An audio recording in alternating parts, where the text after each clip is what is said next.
Ok, muy buenas noches. Clase de Zohar, porción Toldot. Toldot quiere decir generaciones. Be'ele Toldot. La porción empieza diciendo Be'ele Toldot Isaac, Ben Abraham. Abraham Olit es Isaac. Dice, y estas son las generaciones de Isaac, el hijo de Abraham. Abraham tuvo a Isaac, fue el padre de Isaac. De por sí esto es extraño porque generalmente la Torá empieza diciendo de El Toldot cuando nos quiere contar la muerte de una persona. ¿Sí? Cuando dice El Toldot Esav, cuando nos viene a contar esto es porque ya se terminó la vida de esa persona y esta es la descendencia que quedó. Más extraño aún es que el Zohar esta semana prácticamente no hace mención a esto de estas son las generaciones de. ¿Sí? Empieza inmediatamente a hablar de la creación del mundo y por qué el hombre fue creado y cómo fue creado y demás. Lo central de la historia, sin embargo, sabemos que cuando aparece este Toldot, ¿sí? De El Toldot, este se acaba de quedar sin batería. Pero hay otro, no te preocupes. Déjalo acá.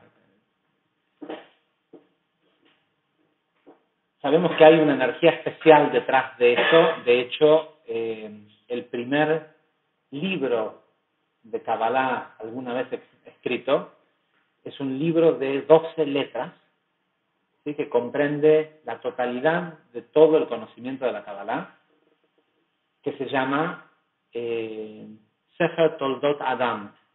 ¿Sí? Cuando la Torá va a decir cuáles son las generaciones de Adán, del primer hombre, en lugar de decir, y estas son las generaciones, dice, este es el libro de las generaciones de Adán. Y el Zohar, aquellos que tienen la publicación azul del Zohar, de los 24, ¿no? De los 24 tomos, en el segundo libro del Zohar, hacia el final del segundo libro, van a ver que si pasan las hojas, van a ver de golpe un recuadrito que tiene 12 letras. ¿Sí? Ese es el libro de las generaciones de Adán. Y los cabalistas explican que en esas 12 letras, en esa combinación de letras, están todos los secretos de la creación del mundo. ¿Sí? Después hizo falta el Sefer Yetzirah para explicarlo con mayor precisión y eventualmente el Zohar y todo lo que nosotros estudiamos de Kabbalah. Pero la esencia de la Kabbalah, todos los secretos de la Kabbalah están en esas 12 letras. Sin embargo, acá el Zohar empieza con la porción de esta semana y salta inmediatamente primero a la historia de una discusión que hay entre la Torá y el Creador en el momento de la creación del mundo, donde la Torá le reclama al Creador antes de que cree al hombre que no lo haga. ¿Sí? Que se vas a crear al hombre y el hombre se va a equivocar y entre comillas va a pecar, ¿sí? Y lo vas a tener que castigar y encima no se va a aguantar el castigo que es la medida exacta por las cosas que haga y siempre se va a estar quejando. Y el Creador le dice a la Torá, le dice, no te preocupes que antes de crear el mundo, cree el arrepentimiento. Y después dice que antes de crear a Adán, ¿sí? Nosotros sabemos que Adán, entre comillas, primer hombre, está hablando de la vasija. ¿Sí? Dice, antes de crear a Adán, el Creador le dijo al mundo, mundo, tú y tu naturaleza están basados solamente sobre la Torá. Y por esa razón yo creé al hombre en ti. ¿Sí? Creó al hombre sobre la tierra, para estar ocupado con el estudio de la Torá. Y si él no estudia la Torá, lo regresaré al caos, no al hombre, al mundo. ¿Se acuerdan el principio de la creación? Dice, en el comienzo, Dios creó los cielos y la tierra. la tierra estaba sin forma y vacía. ¿Sí? Sin forma y vacía, dice, y había solo oscuridad en la cara del abismo. Solo, acá está, en todas partes lo traducen distintas, pero tohu vabohu quiere decir en caos absoluto, en total desorden. ¿Sí? La única razón por la cual aparentemente se ordenó era para el hombre y para que específicamente estudiara la Torá. ¿Qué es estudiar la Torá? Si el Creador creó el mundo basado en la Torá es el manual, más allá de que mucha gente piensa que es un libro que tiene algo que ver con una religión, ¿sí? Acá nos muestra el Zohar nos cuenta que esta Torá existía antes de que hubiera mundo. O sea, que no es que es algo que Moisés recibió la Biblia en el monte Sinai, eso ya existía desde mucho antes, y aparentemente tenía la capacidad de dialogar con el Creador y decirle, no hagas esto, no hagas lo otro. ¿Y qué dice que le dijo el Creador al mundo? Le dice, hice al hombre para que esté encima de la tierra y para que se ocupe en el estudio de la Torá. ¿Cuál es el estudio de la Torá? Es entender cómo funciona el mundo, ¿sí? Las reglas, ¿sí? Todo lo que hablamos de hace 2 o 3 clases atrás, que Kabbalah es descifrar los engranajes, el mecanismo de cómo funciona las leyes de causa y efecto y la relación que hay entre todas las causas y todos los efectos. ¿Sí? Que en realidad todo es uno. Dice, y si no es por eso, si no es para ese motivo, entonces al mundo lo regresaré al caos. Muchas veces nosotros nos preguntamos por qué hay caos en el mundo. Y es un efecto, pero ahora vamos a ver por qué es que el caos del mundo nos sirve para acercarnos a entender las reglas, ¿sí? O acercarnos al estudio de la Torah. Dice, todo esto que cree es para el hombre. Este es el significado del versículo que dice, yo hice la tierra y creé al hombre sobre ella, ¿sí? Que sale en Isaías 45:12. Dice, la Torá le encarga al hombre ocuparse y esforzarse en el estudio de ella. Dice, pero nadie le presta atención. Vamos a dejar ahí eso al estudio de la Torá.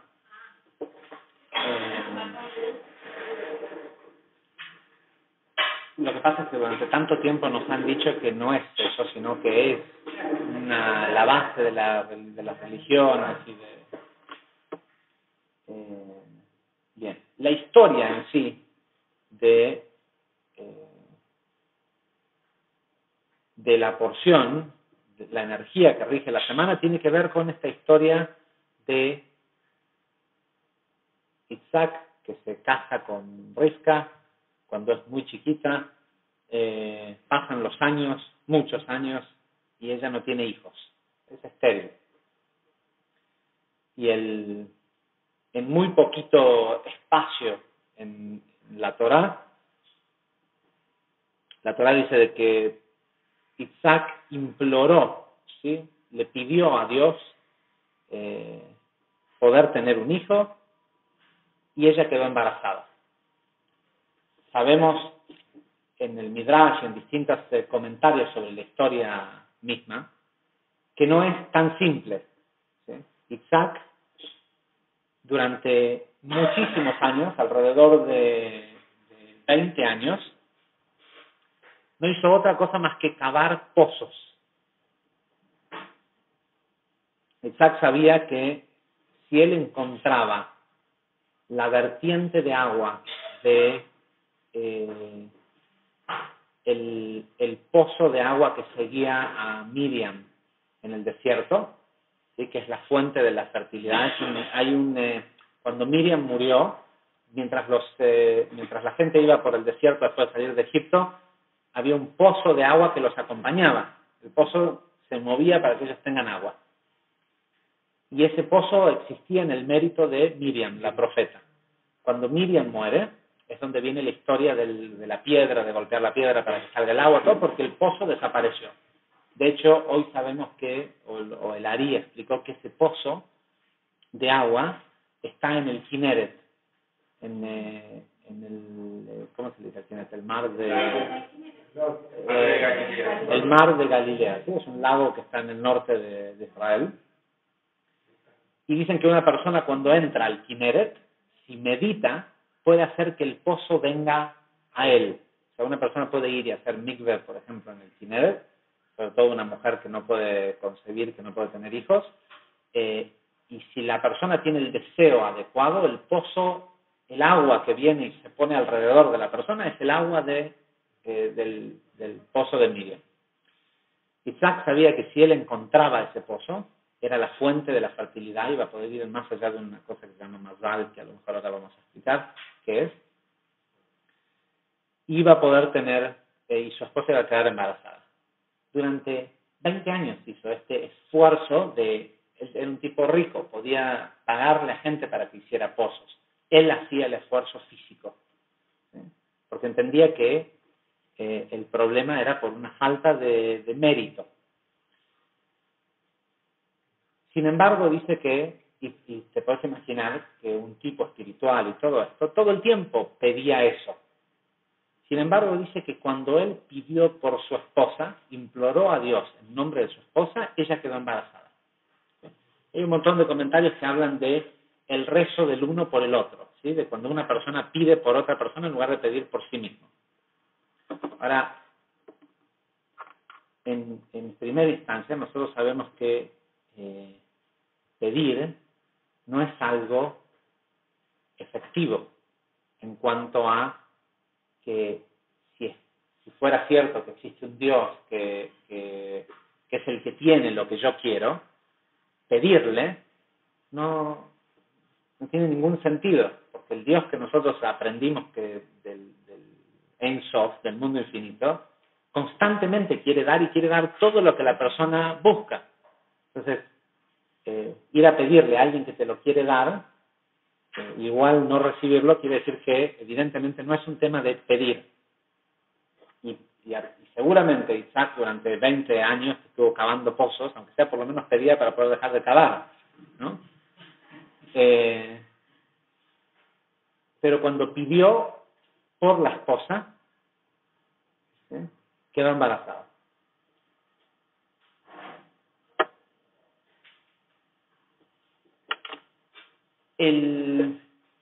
Vamos a dejar ese punto ahí por ahora.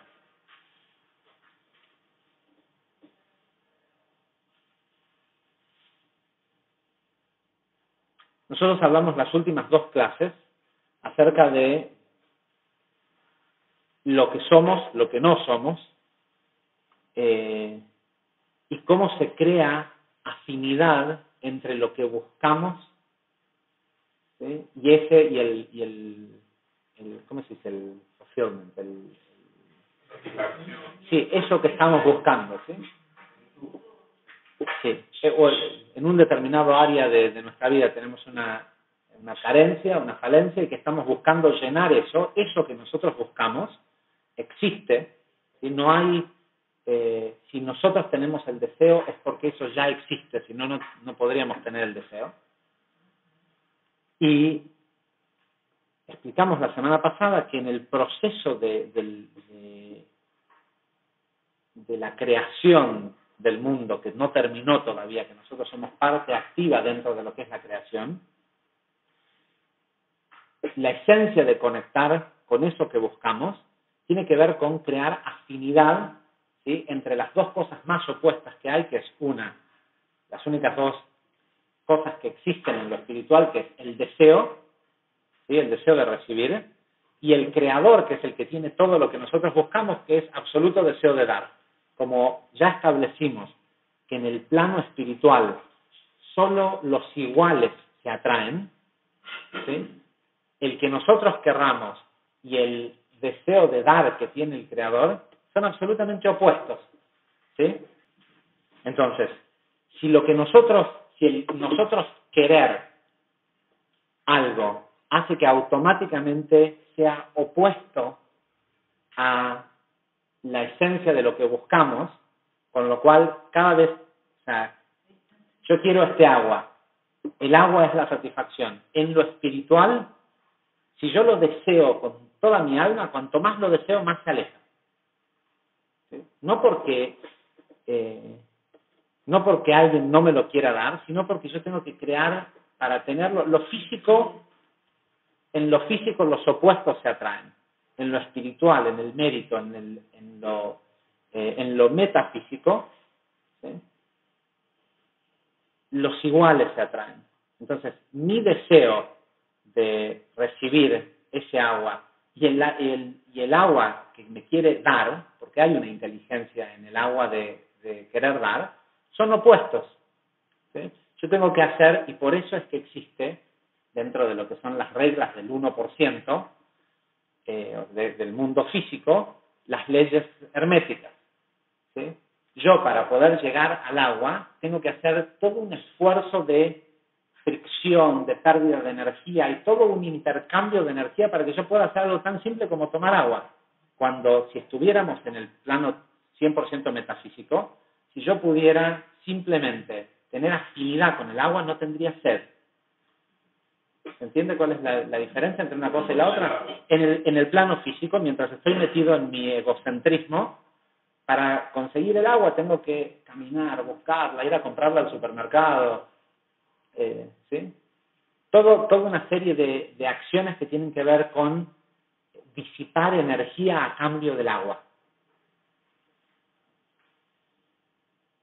No hablemos de lo que opino de los porteros que tiran ese agua que cuesta tanto esfuerzo para barrer en lugar de... ¿Sí? Bien, entonces,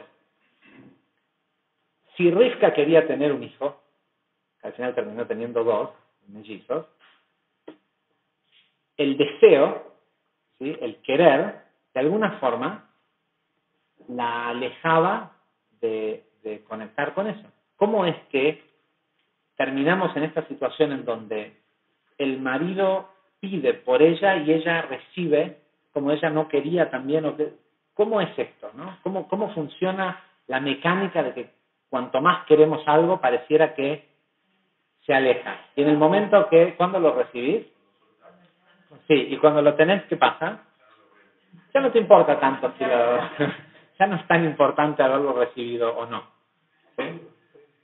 Y tiene una razón de ser eso, que no la vamos a ver hoy en esta clase, pero la vamos a ver la clase que viene. El por qué para cuando conseguimos algo ya no es tan importante. Y no es que no es tan importante, sino es que es necesario constantemente agrandar el deseo. ¿Sí? Tiene que ser constante, porque en la esencia del creador, que siempre quiere dar, no hay cambio. ¿Sí? Si bien el creador puede acercarse a nosotros, crear caos e incluso ante nuestra percepción parecer que tiene deseo, ¿sí? Porque esto que hablamos la semana pasada de el tipo que va al palacio y el tipo le dice, mira, construí todo esto para dártelo. Y vos por ahí podés no quererlo.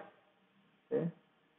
La mayoría de nosotros, cualquier cosa que nos dan y parece que es gratis, enseguida la quisiéramos. Pero más allá de eso, ponele que no la querés porque vos ya tenés un palacio. ¿Sí? Y empezás a pensar, uy, las complicaciones.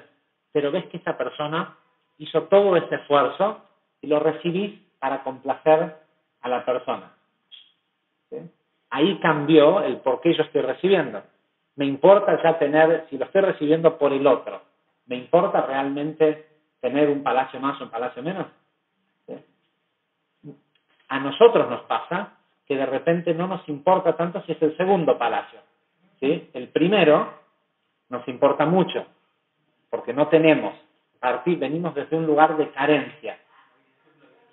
¿Sí? Venimos de un lugar de carencia. Entonces, eventualmente, toda situación de carencia y de querer por carencia me aleja de eso que busco. ¿Sí? La semana pasada establecimos que una persona se acerca al creador o se produce unión entre lo que busca cuando logra, ya sea porque el creador baja su nivel, se empeora a sí mismo para acercarse a nosotros, y cuando nosotros en algún aspecto de nuestro recibir que es absolutamente todo lo que somos. Somos únicamente deseo. No es que hay que entender claramente que nosotros no tenemos deseos. Nosotros somos deseo. ¿Sí? La esencia de la vasija de nuestro alma es ese deseo inicial que creó el Creador en el mundo infinito. Entonces, si nosotros no es que tenemos deseo de tener esto, de tomar agua, todo, sino que somos deseo, y por ser eso somos en esencia opuestos al Creador, que es dar, ¿sí? Lo contrario de recibir. Dijimos que hay lugares en donde cuando yo logro en un aspecto de mi vida recibir por acercarme al Creador, o sea, como por hacerle el favor de que, recibo el palacio solo para que me lo des, ¿sí? Porque pareciera que el Creador o la otra persona ya tiene el deseo de darte ese palacio, entonces aunque vos estás lleno de palacios, decidís aceptar uno más para no hacerlo sentir mal. ¿Me entiendes? Estar llenos de palacio o no es un estado mental. La carencia en sí es un estado mental, porque sabemos que eso que somos, deseo, solo se manifiesta, solo interactúa con el resto de la creación a través de eso que nosotros llamamos conciencia. ¿Se entiende lo que dice? Entonces, para dar un ejemplo, a ver, muy más claro, a nosotros nos pasa que más allá de que entendamos o no que todo lo que recibimos viene de la luz, ¿sí? Generalmente viene de otra persona, porque se produce por interacción entre seres humanos, más allá de que nos cueste reconocer que de repente en una X circunstancia la persona que está enfrente mío está actuando como el creador es un mediador, viene a entregar es un canal. Más allá de que yo entienda eso, viene a través de las personas. Por ejemplo, y el caso más fácil de identificar es el tema de las parejas, ¿sí? de las relaciones de pareja. Porque en ese caso en particular es la persona lo que parece que es lo que estoy buscando, lo que quiero. ¿Se entiende? Es el lugar en las relaciones de pareja o en la amistad también, pero más que nada en las relaciones de pareja, el que lo que yo busco viene a través de las personas, pero es de la luz. En el tema parejas es donde puntualmente hasta la persona misma es lo que parece ser la satisfacción que busco. Con lo cual es muy difícil de pensar que lo que yo en realidad quiero es la luz. En una reunión que tuve esta semana, una persona viene, se siente y me pregunta, dice, me pasó esto con una pareja, la historia es algo trágica, y la persona me dice, está bien, ya no me importa lo que pasó, a mí lo que me importa saber es por qué a mí, qué es lo que yo hago para atraer a este tipo de personas. ¿Sí? La persona es un amigo mío, que es alguien que es una excelente persona. ¿Sí? Excelente persona. Y la pregunta que él tiene dice, ¿qué tan malo fui en otra vida? ¿Qué tan malo soy en esta vida? ¿Qué hice para merecer esto? ¿Qué hizo? Tiene afinidad con eso. Si no tuviera afinidad, o sea, si no vibrara en una frecuencia parecida, no se pudiera acercar ese tipo de persona. Ahora, ¿en qué se parece él? Porque créanme que lo que la persona hizo es terrible, pero mi amigo es incapaz de una cosa parecida. Entonces, ¿en qué se parecen como para decir que los opuestos se atraen? No. ¿Cómo es que él atrae eso a su vida? Nosotros pensamos que nosotros somos nuestras acciones. Y en realidad nosotros, ¿qué somos? Lo más básico. Deseos. ¿Sí? Entonces le digo a esta persona, ¿vos alguna vez te preguntaste qué es lo que vos querés de una relación? Sí, todo el tiempo me lo preguntan. Le digo, ¿y tenés la respuesta? ¿Cómo? Me dicen. Sí, le digo, ¿ya escribiste en algún lugar? Porque yo lo que quiero de una relación es esto y esto. Me dice, es más fácil decirte qué es lo que quiero de una persona. ¿Sí? Ese es exactamente el problema. ¿Por qué? Porque nosotros pensamos que lo que queremos es agua, porque va a satisfacer mi sed. Pero sería mejor decir, yo quiero no tener sed y no necesitar agua. ¿Se entiende cuál es la diferencia entre una cosa y otra? Si yo quiero la luz, o sea, la energía del agua, ¿para qué necesito ir al chino a comprar la botella? Pesada, traerla a mi casa. ¿Sí?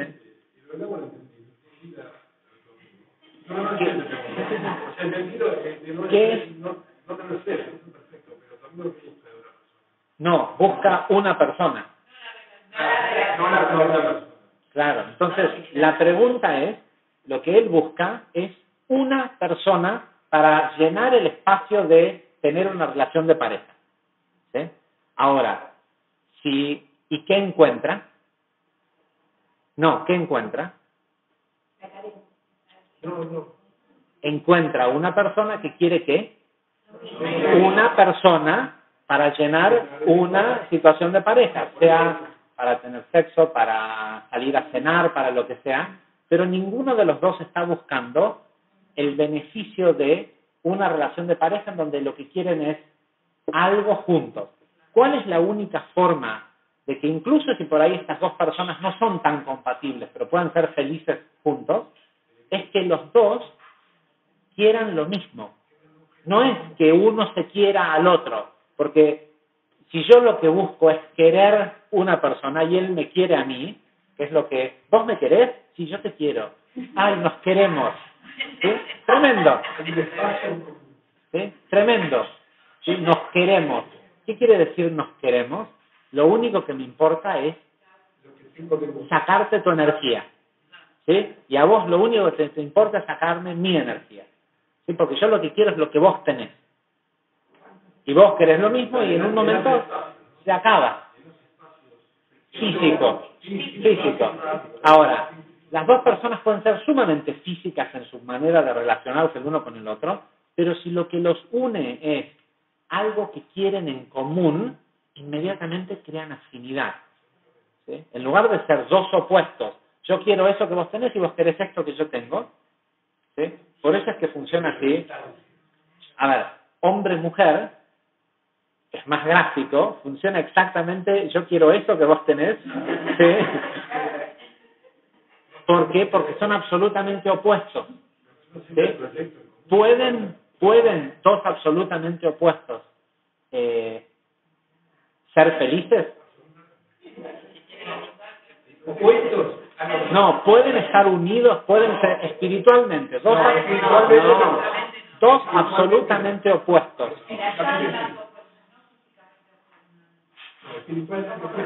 Estamos hablando de, a ver, almas gemelas, ¿qué son? Exactamente, es la misma alma. Ni siquiera es los opuestos ni los complementarios, no, es la misma alma, el mismo alma dividido en dos. ¿Sí? Por eso es que pueden unirse y ser absolutamente felices. ¿Por qué? Porque son absolutamente afines. Esos dos pedazos de alma, porque son el mismo alma. ¿Sí? Entonces, cuando lo que yo busco es algo opuesto porque me atrae, porque yo tengo esto y vos tenés esto y lo que queremos hacer es un intercambio de yo quiero y vos querés, ¿sí? Va a funcionar pero por un corto tiempo. Porque lo que no hay es afinidad entre los dos, es afinidad espiritual. La afinidad espiritual se crea buscando, no me importa qué cara tenés, ni cuánto pesás, ni lo que sea, mientras que quieras lo mismo que yo quiero. ¿Por qué? Porque después toda la ilusión del 1% no va a importar. Si eso es lo que uno está buscando, eso es lo que va a empezar a atraer también. ¿Sí? Esta persona me dice, ¿por qué me pasa? Porque no es la primera vez, y me vuelve a pasar y me vuelve a pasar.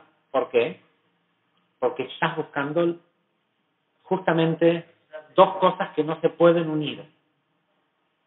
Entonces,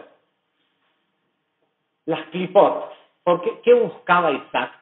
Buscaba un cuerpo de agua específico para que Rivka pudiera hacer mikve. Ahora vamos a explicar un poquito qué quiere decir mikve, porque también está bueno empezar a tirar algunas herramientas espirituales físicas, así que nos puedan ayudar en nuestro crecimiento, en nuestro trabajo. Y vamos a explicar un poco de qué se trata esa herramienta. Él buscaba un cuerpo de agua en donde Rivka pudiera hacer mikve, porque él sabía que a través de esa acción ella iba a crear afinidad con la energía de la maternidad, ¿sí? de tener un hijo. Ninguna persona es estéril por una razón física. ¿Sí? Sara también, literalmente dice el Midrash, que había nacido sin órganos genitales, ¿sí? No tenía ovarios, y sin embargo pudo tener un hijo. Un milagro, no es un milagro. Es lo físico se puede trascender fácilmente cuando se soluciona lo espiritual, porque lo físico siempre es una sombra de lo espiritual. El problema siempre aparece como algo físico, si no, no tendríamos capacidad de conectar con la carencia, ¿sí? Porque nosotros no estamos muy afines a sentir nuestras carencias espirituales. De hecho, el Zohar dice que si las personas pudieran oír el sufrimiento de su alma por los lugares a donde uno lleva al alma y no a donde el alma quiere ir, ¿sí? Dice que si un día, dice, la persona pudiera oír lo que el alma sufre con nuestras decisiones racionales. Entonces, justamente en esta semana que tuvimos la Ilulá de Rabbi Abraham Azulay, muchos de los secretos de la mikve fueron revelados por este gran cabalista que vivió en el año 1700, Rabbi Abraham Azulay. Rabbi Abraham Azulay, en su libro Gesed de Abraham, dice que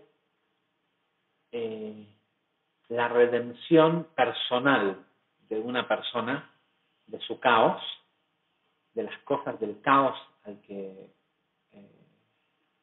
tiene que experimentar una persona, una gran parte de la solución está en el secreto de la mikve. ¿Sí? Mikve es un proceso de inmersión donde una persona entra en lo posible desnudo para que esté totalmente rodeado de agua, sin ropa, si no se puede hacer porque es una pileta pública o porque se echarían del edificio. Se puede hacer con un traje de baño, pero es preferible desnudo. En un cuerpo de agua que tenga un volumen mínimo de más de 5.760 huevos. ¿Sí? Una de esas medidas antiguas, si bien habían muchas otras formas de medir, el Talmud dice que la mikve, el tamaño mínimo es 5.760. Y Rabbi Abraham Azulay explicó que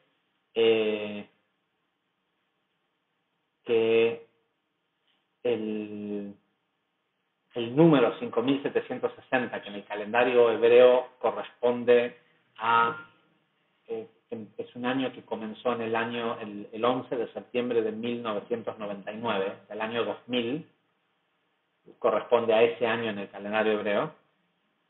Abraham Azulay explicó que ese era el año mikveh, el año que iba a empezar a purificar al mundo de las grandes clipot, de los grandes velos, que los velos de los poderes erróneos iban a empezar a caerse a partir de ese momento. ¿Sí? O sea que los lugares de concentración de energía que no son para el bien iban a empezar a derrumbarse, a caerse.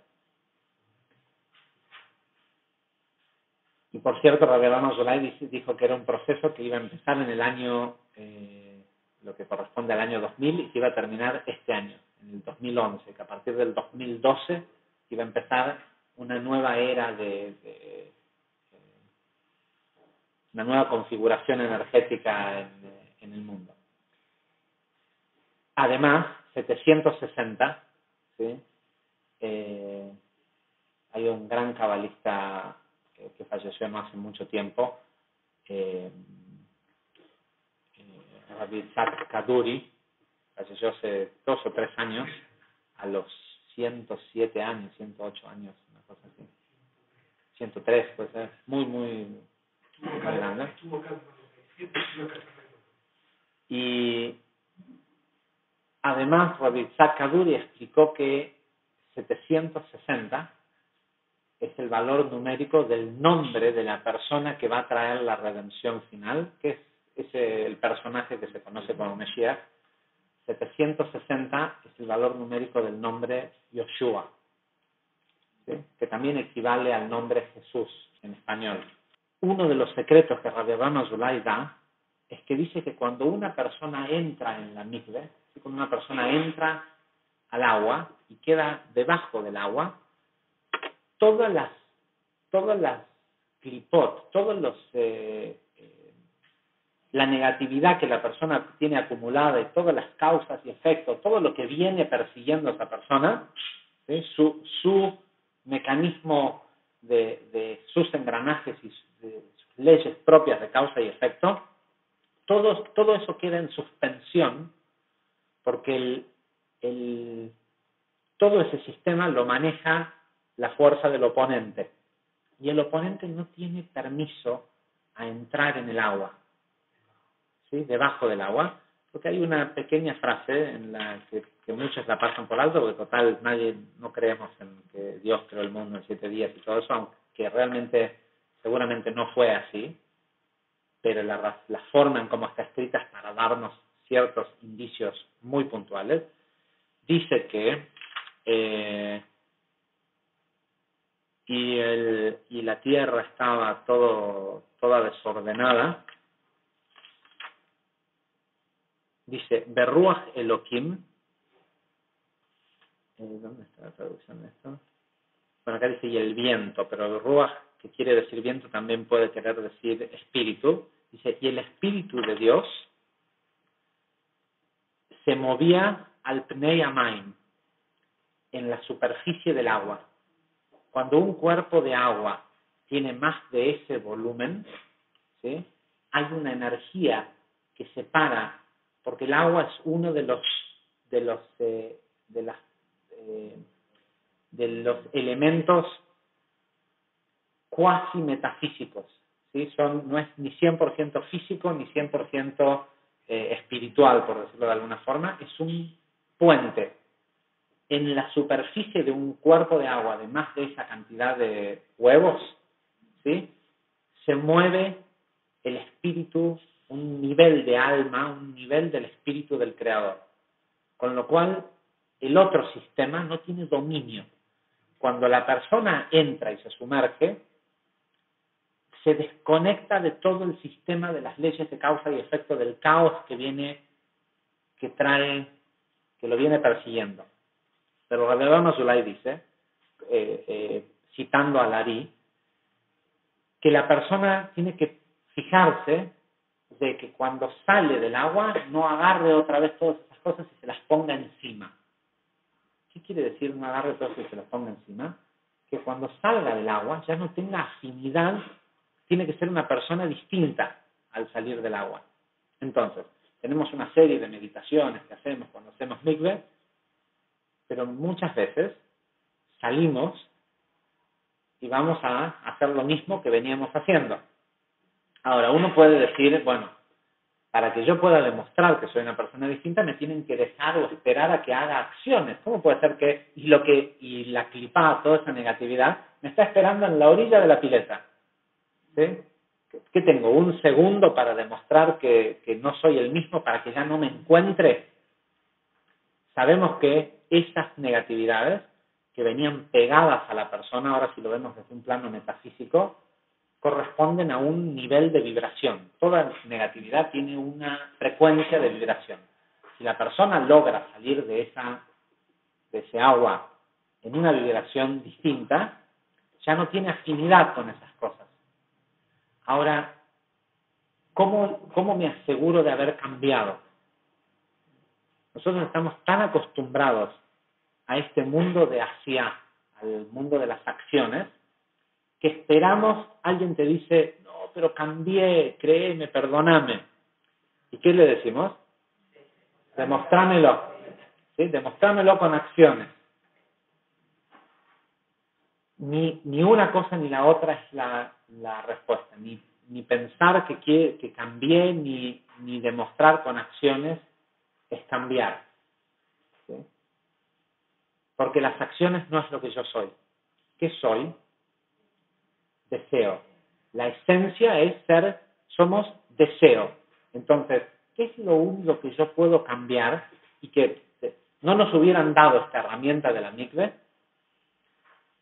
si fuera que no tiene una solución este problema de que la negatividad me espera 1 milímetro saliendo del agua, ¿sí? Donde no tengo la posibilidad de demostrar que soy distinto? ¿Tengo realmente la capacidad de salir de ese agua distinto? Sí, el agua no es el que me cambia. El agua sirve solo para que me desconecte. ¿Sí? ¿Cuál es la principal meditación de hacer mikve? ¿Qué es lo que tengo que lograr antes de salir del agua? Cambiar lo que quiero. Ahora, si mi vida está llena de Haz Shalom de caos, ¿sí? Y digo, me voy a separar de todo este caos, y voy, hago mikve, y cuando salgo, sigo queriendo las mismas cosas. ¿Sí? ¿Qué voy a ir a trabajar, voy a hacer esto, voy a hacer lo otro, voy a hacer todo lo que hago? ¿Por qué hago las cosas que hago? Para satisfacer deseos. ¿Sí? Tengo ciertos deseos y tengo una forma de operar que creo que es la que me lleva a conseguir la satisfacción de esos deseos. El problema no es qué y cómo hago. La gran pregunta es, ¿qué es lo que quiero? ¿Sí? ¿Estoy queriendo lo adecuado? ¿Sí? ¿Estoy queriendo lo que realmente es acorde al trabajo que yo vine a hacer, al deseo que vine a corregir? Entonces, si puedo cambiar, es mucho más fácil. Parece que tratar de demostrar en un segundo que me siento distinto y que esto y que lo otro es prácticamente imposible. Pero decidir querer otras cosas es una decisión. Es decir, ¿qué quiero? ¿Sí? La persona puede estar... Porque ¿cuál es el gran problema? Los quereres de la persona surgen ¿de qué? De las carencias. ¿Sí? Surgen de las carencias. Entonces, la persona quiere ser feliz. ¿Sí? Todos queremos ser felices. ¿Sí? ¿Cuándo se nos ocurre pedir felicidad? Cuando nos sentimos que no estamos tan felices. Y si estás partiendo desde la infelicidad, ¿podés crear afinidad con conectar con más felicidad? Pero si yo estoy feliz, ¿me importa tener más felicidad? No, es como que no es tan importante. Es como tener ya un castillo y que me den otro. ¿Sí? Pero si los castillos tuvieran una fecha de expiración, de expiration date, ¿cómo se dice? De expiración, de vencimiento, tal vez sí sería importante ir recibiendo un castillo por día, por mes, por el tiempo que sea. Si la felicidad que tengo tiene fecha de caducidad, si se acaba en algún momento, tal vez sería importante, aunque ahora que soy feliz, no parece tan importante recibir, es como una especie de mantenimiento. Es una mentalidad que es sobre todo muy difícil para los argentinos, porque vivimos en un país en donde se premia la construcción, pero no el mantenimiento de las cosas. ¿Sí? Todo se construye y se inaugura. Y después, muchos meses más tarde, o a veces pocos meses más tarde, ya no existe por decadencia pura. ¿Sí? Entonces, aunque no nos demos cuenta, a diferencia de otros pueblos, es más difícil para nosotros lograr esta conciencia específica. Porque hay otros pueblos donde antes de construir algo, primero se calcula el mantenimiento que hay que darle durante 40 años para que dure el otro que sea, y si eso se puede hacer, entonces se construye. ¿Qué es cómo termina llegando la felicidad? A través de un cambio después de mucho sufrimiento. ¿Sí? Como no creo afinidad, o sea, no me ocupo de las leyes de cómo funcionan las cosas, ese área se vuelve caos, como decía el Zohar. ¿Sí? No te preocupes, que si no se puede arrepentir, si no se puede dar cuenta y va a pecar y va a hacer esto, lo otro, lo que sea, y se va a alejar de la Torá, en ese aspecto de su vida, en donde esté alejado de las leyes, la Torá, siempre que oímos la palabra Torá o el Antiguo Testamento, Torá quiere decir leyes de causa y efecto. Entender cómo funciona el sistema. ¿Sí? Afinidad. Ok, ¿pensás que es a través de lo opuesto? Dale. Anda por ese camino. ¿Sí? ¿Qué se va a crear? Caos. Es la única forma, se devuelve al origen previo de el orden que se creó cuando el espíritu de la luz estuvo sobre la cara, sobre la superficie del agua. ¿Sí? Si no estás conectado a través de esas leyes, te conectas bajo otro sistema de leyes, que es el de la generación de caos a tu alrededor, que también está bien porque a la larga siempre te lleva al mismo lugar. Hay siempre dos caminos, uno que es más fácil, ¿sí? Y otro que es más doloroso, pero el resultado al final es nuestro crecimiento. Ahora, ¿qué tiene que ver esto de pedir por otros? Si nosotros entendemos que la otra persona solo va a recibir por afinidad, ¿de qué sirve si no sirve que yo pida por mí mismo, ¿de qué sirve pedir por otros? Por cierto, la semana pasada me reclamaron que no habíamos seguido con los escritos de Rav Ashlag. En realidad, todo lo que hablamos la semana pasada sobre el tema de el Creador acercándose, todo eso fue los versículos 4, 5 y 6 de la introducción del Sefer Al-Damah, del libro de introducción al Zohar. Y ahora vamos a ir a hombres. A ver. No, pueden haber varios. No se quedan afuera, están afuera. No, las clipot. Si salís con afinidad de la de otro, puede ser que sí. Pero no, todas las leyes de causa y efecto son perfectas. Nadie tiene algo que no le corresponde. A menos que la persona asuma recibir algo que no le corresponde y de esa manera pueda alterar en beneficio de otro ¿sí? Porque como no lo puede permitir el sistema, una de las grandes herramientas de sanación que aprendemos de los cabalistas es ir a ver a un enfermo y sentir, realmente pedir y sentir el dolor de la otra persona. Como lo que le sucede a la persona es producto de sus leyes de causa y efecto y es perfecto para esa persona en ese momento, es injusto que otra persona se lo lleve a eso.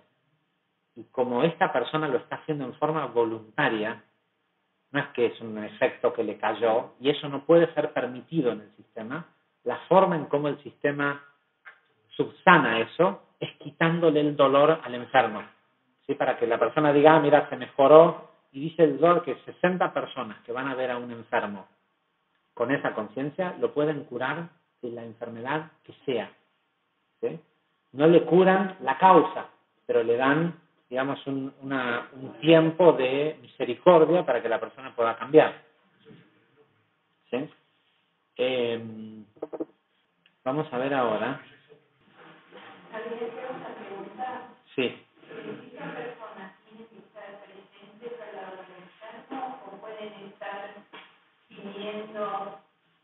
No es pidiendo.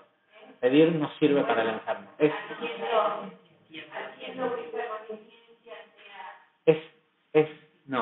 específicamente sentir el dolor de la persona. O sea, vas a ver a un tipo que está conectado a toda una máquina de life support, ¿sí? Y elegís una cosa. A mí me pasó de verlo a esto en persona, de ir con un grupo de gente o de ir y decir, bueno, ¿sabes qué? Yo me voy a concentrar en el sufrimiento que es que una persona tenga un tubo así metido en la garganta y concentrarse en eso hasta sentirlo, ¿sí? Y que al día siguiente, milagro, le sacaron el respirador, puede respirar solo, ¿sí? Y involucra ir a ver a la persona. Ojos que no ven, ¿sí? Hay que ir a visitar al enfermo y estar ahí y sentir el dolor del enfermo. Tenés que estar dispuesto a ensuciarte, no es desde un lugar metafísico de envío de energía, ¿sí? No, es estar dispuesto a meterse como hace el Creador, que Él se mete en el barro para sacarnos a nosotros del barro, no que nos manda, ¿sí? Entonces, estoy salteando un poquito porque son explicaciones muy técnicas, pero Rabashak que empieza a hablar de este concepto de que el creador o la esencia de instaurar o dar o poner, ¿cuál es la palabra que habíamos elegido? Deleite, ¿sí? Sobre la vasija, satisfacción infinita sobre la vasija. El Rabashak a ese fenómeno que tiene la luz, que está constantemente queriendo dar, le llama absoluta calma. ¿Por qué hay absoluta calma? Absoluta calma es lo contrario del caos, ¿sí? Absoluta calma. ¿Qué quiere decir absoluta calma? No hay cambio. La luz quiere dar y está dando todo el tiempo y no varía en su cantidad de dar. De hecho, todo eso que da hace que cuando la vasija no está lista, se manifieste en caos, se manifiesta en oscuridad. O sea, donde donde yo no creo afinidad con todo eso que la luz me quiere dar, no se recibe. Ahora, y no es que no solo se recibe, sino que empuja, y ese empuje de todo eso que el universo nos quiere dar y nosotros no estamos dispuestos a recibir, y por eso Kabbalah es la ciencia, Kabbalah le Kabel, recibir es cómo hacer para recibir, todo eso produce estrés. Cuando esa energía metafísica penetra la tercera dimensión y empieza a manifestarse en fisicalidad, presiona, ¿sí? Produce estrés, tratando de hacer que la vasija cree nuevos deseos, ¿sí? ¿Por qué? Porque la persona ya está feliz y está conforme con estar feliz, y el creador le quiere dar mucha más felicidad y dice, no hay deseo de felicidad. ¿En qué se manifiesta cuando la felicidad trata de entrar y la vasija no está lista? En infelicidad. ¿Sí? ¿Por qué? Porque esa infelicidad automáticamente crea un mayor deseo, y nuestro deseo siempre es mayor a lo anterior. Nuestro deseo de lo próximo, siempre queremos más que antes, pero hace falta que nos estimulen el deseo. Si la persona conscientemente estimula su deseo para constantemente querer más, quiere ser más feliz de su relación de pareja, tiene dinero, no importa, quiere más dinero, tiene salud, salud no es no enfermarse, quiero cada vez estar más joven. ¿Sí? ¿Por qué no? Al final de la corrección, todos van a tener sus deseos satisfechos. Con lo cual, no sería bueno empezar a ir, ya que estamos tan cerca, ir empezando a pensar cosas más grandes y más importantes. ¿Sí? Entonces, a esa esencia que tiene el Creador de constantemente dar y dar y dar y dar, Rabashak lo llama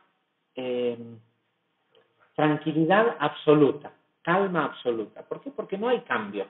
Siempre da. A nosotros se nos aparece de 1000 maneras distintas según cómo está dado nuestra vasija en ese momento, nuestro deseo.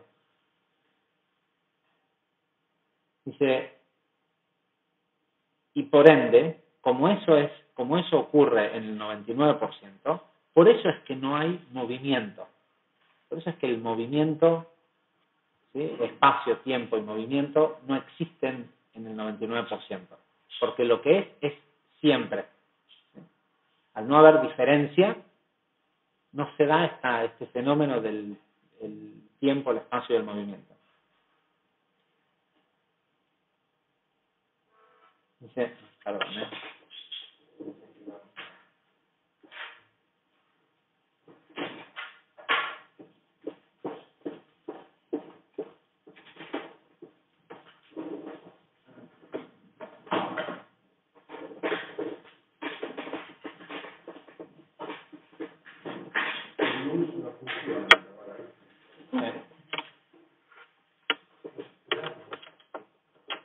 Ok.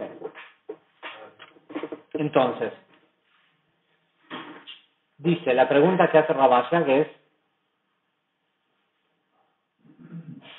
dice, entonces, ¿qué es lo que nosotros tenemos que hacer? Porque aparentemente, a nuestra perspectiva, el creador sí tiene deseo. Si uno utiliza el ejemplo del señor que fabrica el palacio para dártelo e insiste que te lo quiere dar, ¿sí? Es como que alguien hace una comida riquísima que a vos te encanta, pero te invita de sorpresa a su casa, o sea, te dice, vení a mi casa, que vamos a tomar un café, y vos decís, ¿sabes qué? Yo voy a cenar antes, porque como tengo hambre, y llegás y está todo un manjar, y te encanta esa comida, pero no tenés hambre, ¿sí? O sea, no hay una satisfacción enfrente tuyo, pero no hay deseo, ¿sí?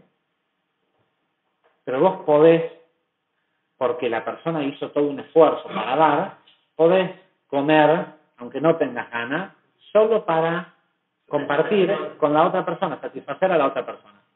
En cuanto a nuestro punto de vista, nuestra perspectiva, pareciera que el creador sí tiene deseo. ¿Cuál es el deseo que tiene?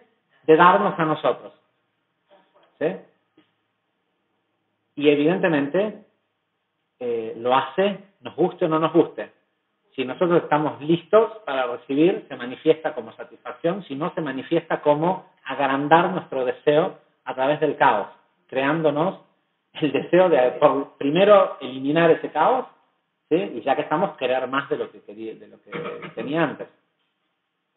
Con lo cual es tremendo la gente que dice, ay, yo me conformo aunque sea con, ¿sí?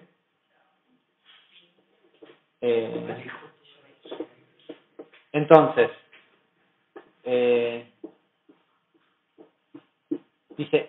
dice, ¿cómo es esto de dar solo de dar para recibir placer? Dice, en nuestro mundo constantemente hacemos esto. Por ejemplo, dice, alguien me trae una taza de té. ¿Por qué lo hizo? Porque a él le da placer servirme. ¿Sí? No es que me preguntó, ¿tenés sed? ¿Querés que te haga un té? Se apura y va y te trae una taza de té. ¿Por qué lo hizo? Era porque a él le da placer servirte. ¿Sí? Porque él lo disfruta. Si no fuera por eso, no lo hubiera hecho. Hubieran habido otras acciones. Te hubiera preguntado si querés té, si no querés té. Si el tipo que, digamos, ¿viste cómo dicen que no hay comedido que salga bien, ¿cómo es? Que quede bien parado, lo que sea? ¿Sí? ¿Quién es el comedido? Es el que quiere dar, ¿sí? Pero ¿por qué da? No es porque le importa realmente la otra persona, sino es que se siente bien dar, entonces se apura a dar, y lo hace en realidad por un deseo propio. Dice, tenemos que entender que nuestra acción de dar o de recibir no importa, no es lo importante. Porque esas acciones mecánicas de dar o de recibir no determinan nada en nuestra vida. Sí, pero yo hago tanto, es mecánico. No, ni siquiera encima esperás hasta que te lo reconozcan y que te agradezcan en la taza de té, todo lo estás haciendo por vos. La mayoría de lo que hacemos son acciones de dar mecánicas y después las queremos cobrar encima. ¿Eh? Dice, todo aquello que sea mecánico, tanto dar como recibir, no determina, no produce ningún efecto en nuestra vida. todo se determina solo por la intención.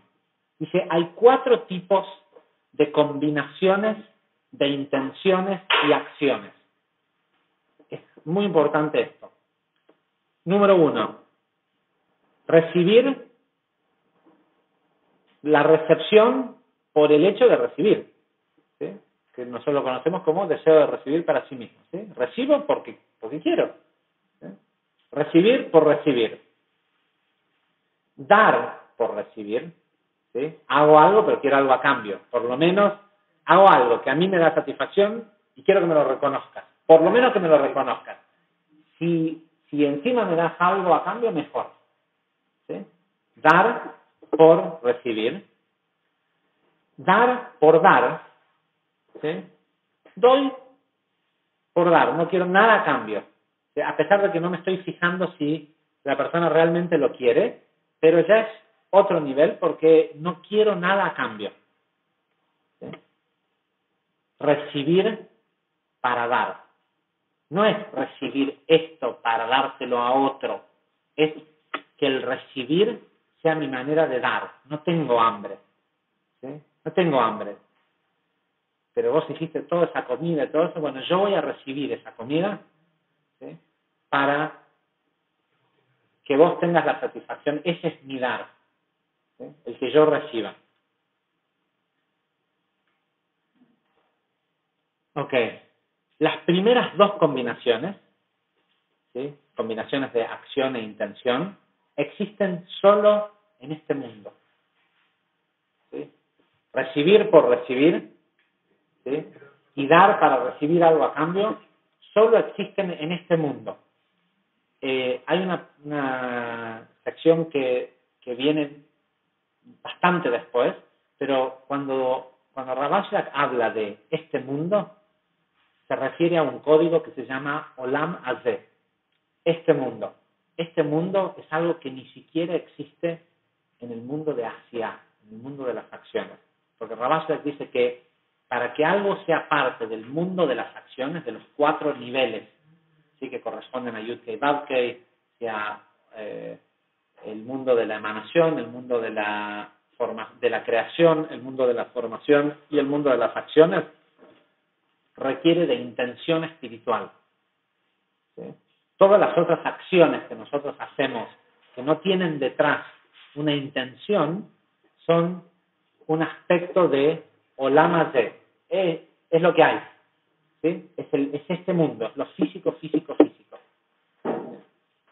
Entonces, a eso se refiere cuando dice las primeras 2, recibir solo por recibir, o recibir o dar para recibir algo a cambio, corresponden a este mundo. La tercera y la cuarta corresponden a los mundos espirituales. Ya el que da, aunque no se esté fijando demasiado si es lo mejor para el otro, pero da sin querer nada a cambio, ¿sí? que es el primer nivel que nosotros podemos obtener, sobre todo cuando tiene que ver con cosas de voluntariado, ¿sí? Cuando vas a voluntariar una institución, si estás esperando algo a cambio,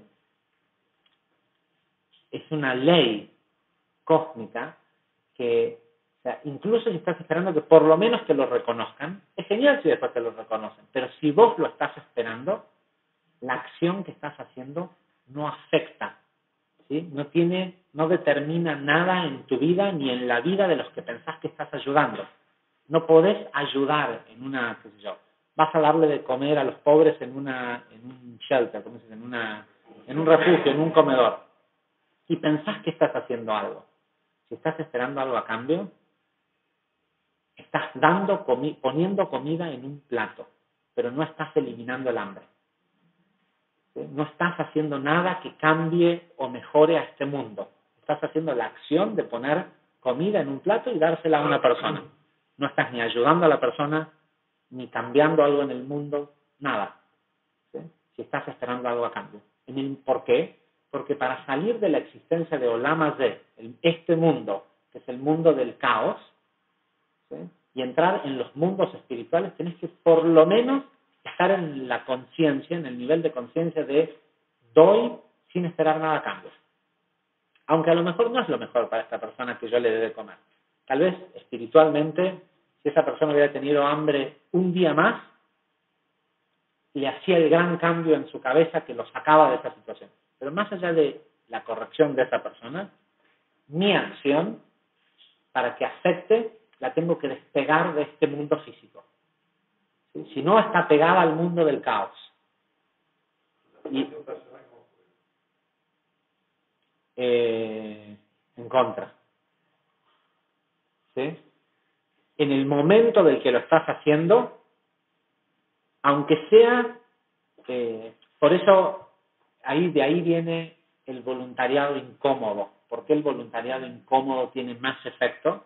Porque el voluntariado incómodo es el que no tienes ganas de hacer, no te da satisfacción hacerlo, ¿sí? De entrada no te da satisfacción hacerlo, pero lo haces por la satisfacción de otros. ¿Sí? Entonces ya es el otro nivel, ¿sí? El cuarto nivel. Bueno, ahora 9. Dice, si un hombre alcanza por lo menos en algún aspecto estas siguientes dos intenciones, ¿sí? Las dos últimas, quiere decir que ya está entrando en los mundos espirituales. Dice, la espiritualidad comienza cuando uno da para complacer. ¿Sí? Y esto es algo, ahora, volviendo al tema de las relaciones de pareja, ¿sí? Es el gran punto de diferencia. Una relación empieza a tener afinidad y a crearse que ese matrimonio, esa pareja, ese amigo, sea algo en donde empieza a haber una unión espiritual, en donde uno da, ¿sí? ¿Cómo se dice? For the sake, con el propósito de complacer. ¿Sí? Perdón, un segundo. Dice, esto es algo que a nosotros nos es sumamente difícil de entender. Esto de dar por complacer. ¿En dónde estoy acá? ¿Por qué eso me hace espiritual? ¿O por qué eso, en qué posición me puse cuando empiezo a dar por complacer? Dice, me acabo de separar de mi ego. ¿Sí? Si el dar no es para recibir algo a cambio, es simplemente por dar, porque el otro reciba placer, me acabo de separar de mi ego, de mi deseo de recibir. ¿Y qué pasa cuando me separo del deseo de recibir? Inmediatamente empiezo a crear afinidad. Olvídate de la persona que está enfrente, con la luz, con el Creador. Y de ahí es de donde viene la satisfacción que yo busco en mi pareja, en mi situación de pareja. La necesito a la persona ahí al lado, ¿sí? Para poder hacer la acción que me permite crear afinidad con el Creador y recibir felicidad en mi ámbito pareja. El otro se convierte en un medio. Ahora, ¿qué pasa? Si lo que nos pasa generalmente es que estoy midiendo si el otro da lo mismo a cambio, ¿sí? Sí, o quiero que me lo reconozca o que me lo devuelva, y en realidad, porque no me doy cuenta que ese dar y la persona que está ahí solo están ahí para permitirme a mí conectar con el Creador en el tema de relación de pareja. ¿Sí? Crear lo que dijimos, los anillos, ¿sí? que vuelvan, que encontrar un lugar de intersección. Ok. No, una persona puede ser infinitamente feliz en una pareja donde el otro es infeliz también. ¿Sí? ¿Sí? Porque no es que automáticamente, porque hay un tikkun personal también. Sí se empieza, hay una parte que se necesita el uno del otro, pero pensemos que no voy a dar por complacer porque la otra persona no está en el mismo nivel y entonces si no vamos a ir parejos, uno también puede ayudar a elevar a la otra persona. Bueno, por otro lado, dice, está lo otro que es recibir, que el recibir sea mi dar.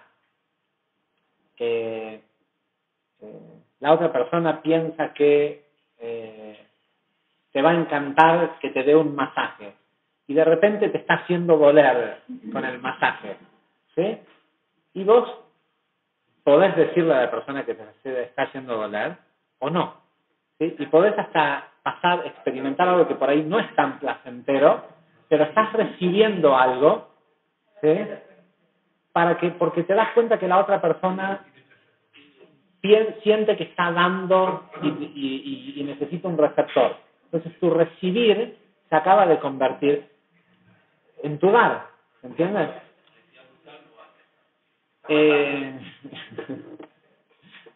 ¿Sí? Uno también puede deshacerse de esa situación dando más en lugar de dejar de... al final esto terminó siendo, me parece, una terapia de pareja. Okay.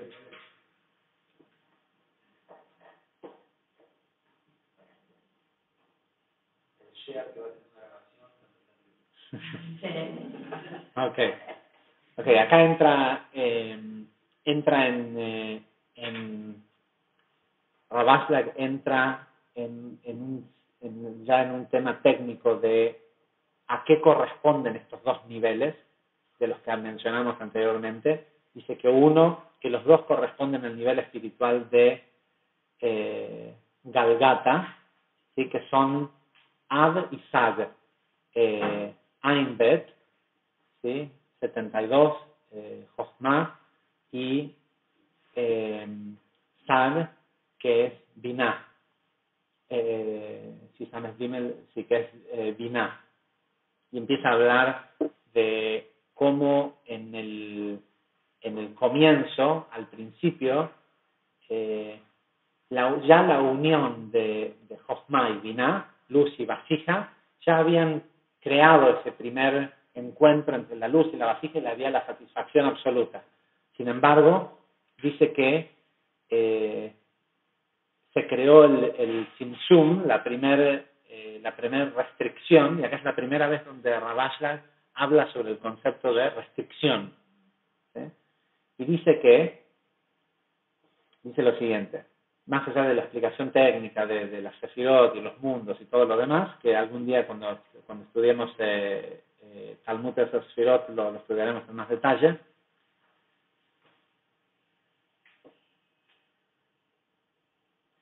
Dice, por eso, es un hecho que en las leyes espirituales recibir placer por dar no está prohibido. ¿Sí? Recibir algo placentero, la casa, la comida, no es que, o sea, también no tenés hambre, pero si la comida está rica, no produce placer, ¿sí? No está saciando una carencia, ¿sí? Pero se disfruta de otra manera, ¿sí? Porque no es una cuestión de hambre, es una cuestión de saborear, de disfrutar la comida. Estás recibiendo un placer y lo hiciste por dar, ¿sí? Dice, ese recibir no produce separación con la luz. Dice, ese recibir no está prohibido. Dice, sin embargo, el verdadero dar debe ser absolutamente espiritual para que sea idéntico al de la luz. ¿Sí? Debe ser absolutamente espiritual. Sin ningún tipo de trazas de deseo para uno mismo. ¿Sí? Porque es difícil cuando ya te pusiste a comer y disfrutás, está rico y todo esto, pero esos son niveles mucho más elevados, ¿no? Dice, sin embargo, lo que sucede es que cuando la persona hace ese tzimtzum, esa restricción, dice, tenemos que entender que el concepto de tzimtzum, de restricción, que fue lo que pasó en la restricción restricción inicial que creó el Big Bang, la creación del mundo, dice, hay que interpretar la palabra tzimtzum, restricción, como ascenso. ¿Sí? Inmediatamente la persona asciende a otro nivel espiritual. Estaba en un lugar del mundo, en este mundo, se le acerca a otro ser humano a querer darle comida cuando el tipo no quiere, y porque generalmente somos reactivos y decimos, uy, justo recién comí. ¿Sí? Y entonces ahora, aunque vayas a comer, ya no existe la restricción de brindarle absoluto placer a la persona, porque la persona está pensando que vas a venir tarde del trabajo y que venís con hambre. No sabe que vos pasaste por happy hour. ¿Sí? Entonces, si realmente haces restricción ante la situación que cada vez que la vida te presenta una de estas situaciones, la persona asciende, empieza a salir del mundo del caos, y así es como se va acercando a la luz, a la afinidad con la verdadera satisfacción. Dice, y en ese momento adquiere una cualidad parecida, distinta a las que tenía antes, y adquiere una cualidad parecida a la luz. ¿Sí? ¿Cómo funciona este nivel, este proceso de acercamiento entre el creador y la persona? A través de los 400, están los 4 mundos con 100 sefirot, 10 sefirot y sus parsufim adentro. ¿Sí? Cada vez que la vida te presenta una posibilidad de hacer restricción, en realidad lo que te está dando es la llave a otro nivel de similitud con el creador, y eventualmente, lo que hablamos la semana pasada, la posibilidad de que la persona sea un tzadik, una persona que haya corregido todo lo que el creador le puso enfrente a través de otras personas, ¿sí? Para darle la oportunidad de unirse. ¿Sí? Y en ese momento es cuando la persona recibe las 400 puertas y todo lo que hablamos de Fromm en la clase pasada. Veo que hay algunas personas que es la primera clase que están los audios los magazines de las últimas 2 clases, si se anotan en la listita y dejan su email, pidan, porque por ahí no sabemos que no las recibieron, pídanoslas para que se las manden. Porque no siempre es así, pero por lo menos estas últimas 3 clases como que van apilándose una sobre la otra.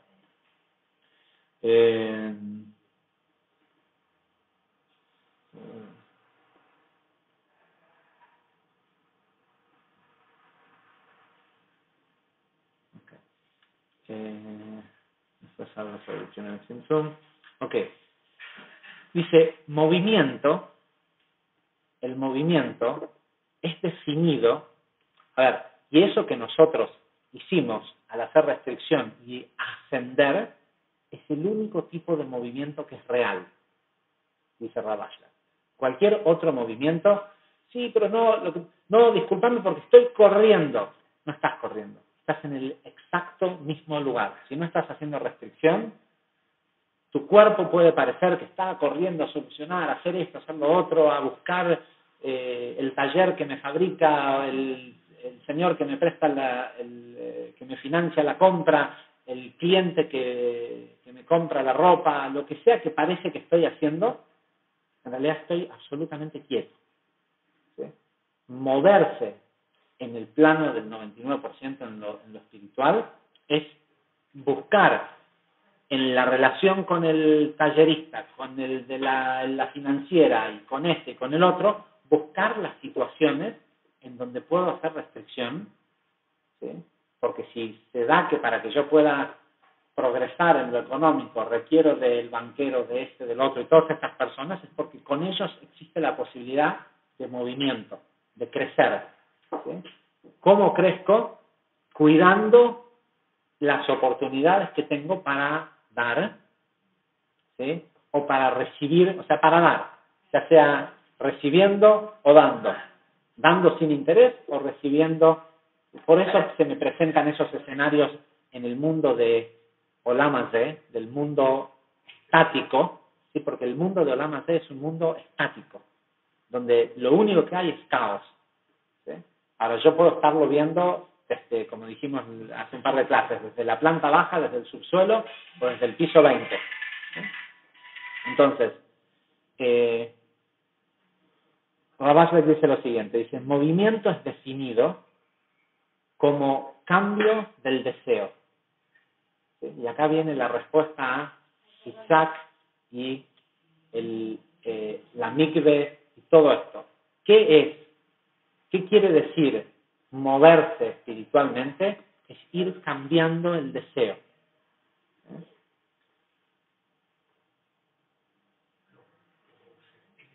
Ok, dice, o aún más, ¿cómo se dice? Accurate, más preciso. Ok. O aún más preciso, el deseo al cual la persona le puede agregar su intención por el deseo, ¿sí? Estamos hablando de, la persona tiene un deseo, ¿sí? Quiere que le salga un cierto negocio, quiere casarse con esa chica, lo que sea, ¿sí? Ahora, no se da porque la persona está estática en una carencia, ¿sí? Escuchen la canción de YouTube, Stuck in a Moment, ¿sí? ¿Cómo se dice? Sí, no detenido, estancado, ¿sí? Estancado en un momento. La persona está en un momento y piensa que hace 1000 cosas y que igual no cambia la situación. ¿Sí? ¿Por qué? Porque la persona está stuck in a moment, ¿sí? Está estancada en un momento y lo que tiene que hacer, y en una carencia, y lo que tiene que hacer es cambiar ese deseo a la intención de recibir, que ahora es recibir para satisfacer mi carencia, a recibir por el Creador. ¿Sí? Sentir el sufrimiento que siente el Creador, que tiene una infinita cantidad de luz y de energía para dar, y nosotros no se la recibimos. ¿Sabes qué? Déjame recibir, quiero recibir, aunque sea para satisfacer al tipo que hizo la comida, ¿sí? O al que construyó la casa, y no por mí mismo para suplir mi carencia. Dice, si tu deseo es constante en tamaño y en dirección, se considera que estás absolutamente estancado. Quiero eso, quiero el teléfono. Si siempre quiero el teléfono, ¿sí? Y que, no, ahora lo quiero más. No, seguís queriendo, tenés más deseo de recibir el teléfono. Entonces, pensás que estás haciendo más y te estás esforzando, pero como no cambiaste el deseo, vos no cambiaste. Porque vos lo que sos, ¿qué es? Deseo. ¿Sí? Entonces, ¿qué es lo único que podés hacer? Es cambiar el deseo. Seguís queriendo el teléfono. Pero ¿cómo hago para cambiar el deseo? Es cambiarle la intención al deseo. ¿Cómo le cambio la intención al deseo? ¿Sí? Una de las formas es, bueno, no lo quiero solo por mí. Porque si yo estoy queriendo esto, evidentemente el agua quiere que yo la tome, el teléfono quiere que yo lo tenga, la luz quiere que yo tenga el teléfono y el agua. ¿Sí? Bueno, lo hago por lo menos para satisfacer, lo quiero para eso. ¿Sí? Empezar a cambiar la intención del deseo. Dice, de lo contrario estoy quieto. Dice, suponete, dice Ravashbek, suponete que vos me decías a mí el bien, ¿sí? Me decías con un 20% de intención el bien. Ponele, ¿sí? Olvídate de la gente que le desea el mal a otras personas, pero ponele que vos me deseás a mí el bien un 20%.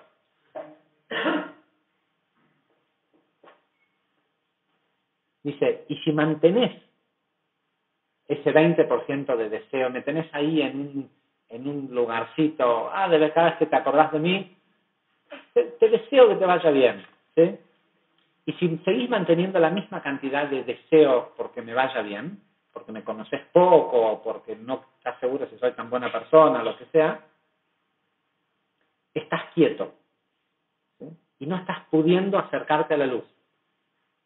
Fíjate,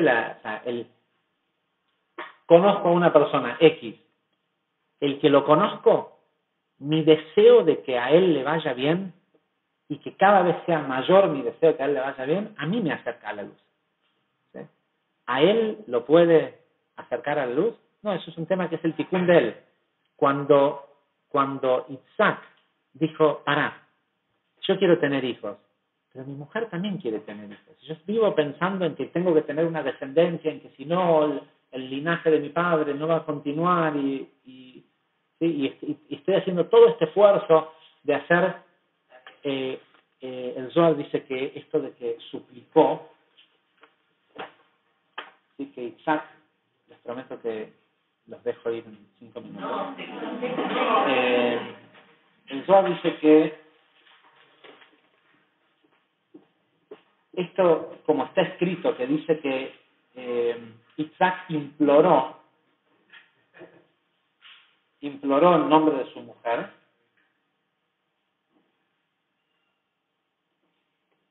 dice que imploró en nombre de su mujer y Dios le contestó haciendo que ella quede embarazada.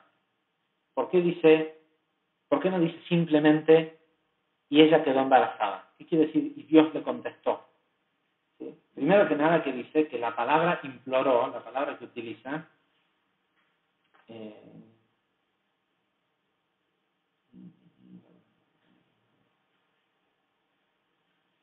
ahora buscamos exactamente cuál es la palabra en hebreo.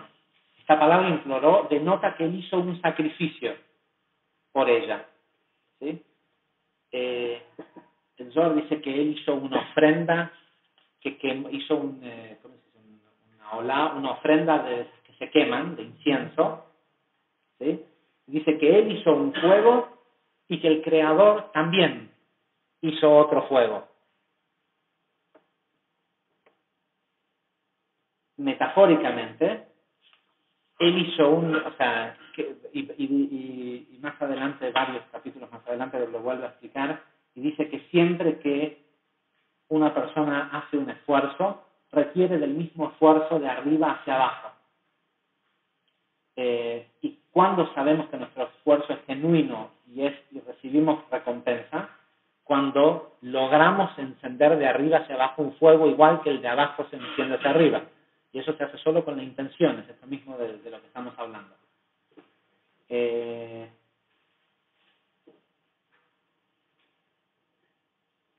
Dice, y la palabra imploró significa que que Isaac hizo un esfuerzo. ¿Cuál es el significado de y Hashem admitió? ¿Sí? Responde que esto también se refiere a una ofrenda, un fuego celestial que vino a encontrarse con el fuego inferior, porque se necesitan 2 fuegos para consumir la ofrenda. ¿Sí? El fuego del hombre santo y el fuego del hombre laico. De golpe estaba hablando de un fuego que viene de arriba del Creador y otro que viene de acá, y de golpe nos dice que para que un esfuerzo nuestro para que sirva, ¿sí? Se requiere de la plegaria, de la súplica o del esfuerzo físico. Sabemos que el esfuerzo físico que hizo Isaac era increíble, o sea, se pasaba día y noche cavando pozos. Al mismo tiempo, el Midrash dice que estos pozos que creaba, en realidad, cada vez que él creaba un pozo, se manifestaba en el mundo una casa de estudio espiritual. Cada pozo que él creó es una yeshiva. Y que hay muchos lugares de estudio que todavía no existen, que deben de existir según el mérito de los pozos que hizo Isaac. Y uno debe de buscar que cuando uno forma una institución o algo que es un lugar de estudio, esté conectado al mérito del esfuerzo de Isaac.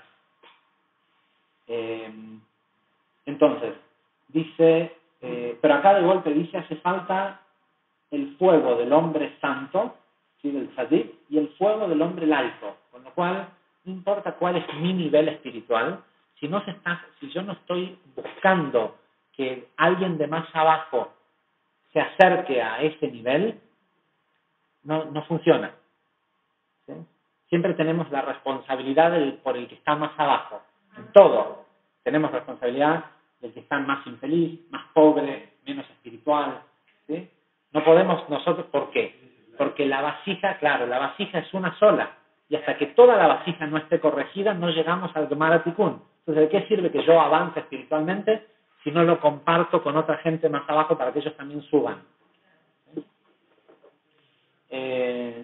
Por lo tanto, Isaac imploró, lo cual se refiere al fuego inferior, y Hashem admitió que corresponde al fuego superior. Otra explicación para él imploró, imploró Isaac, es que con su oración cavó un pasaje, ¿sí? Ahí está bien esto de lo de las cuevas, cavó un pasaje. Cavar, ¿hacia dónde se cava? ¿No? ¿Sí? Cavó un pasaje que llegó arriba a Mazal. Dice que otorga los hijos. Es desde ese lugar, en Mazal, que es la Difna de Arihampin, ¿sí? Es este lugar que es más alto que Jochma y Binah, que es lo que nosotros consideramos, entre comillas, Dios. ¿Sí? Es este lugar que es más alto,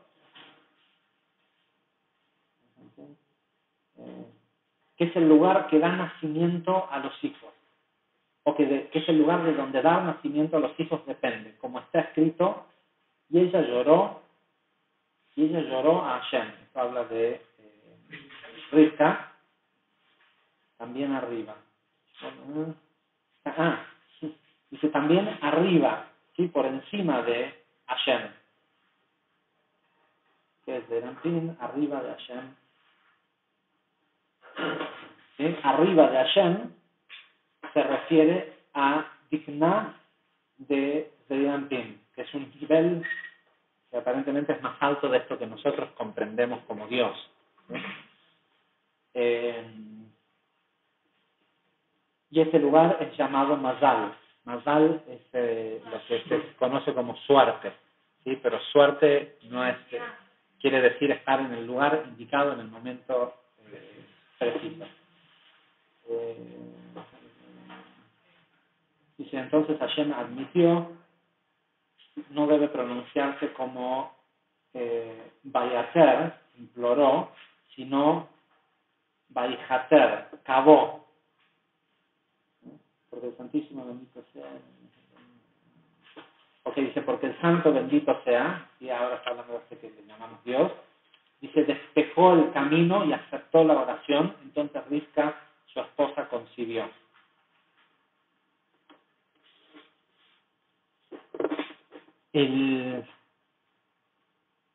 La importancia de esto de Isaac rezó por Rivka, ¿sí? Del rezo por el otro, del desearle al otro el bien, es un tema de crear afinidad con la luz. No tiene nada que ver con, pero tiene que ser, lo que pasa es que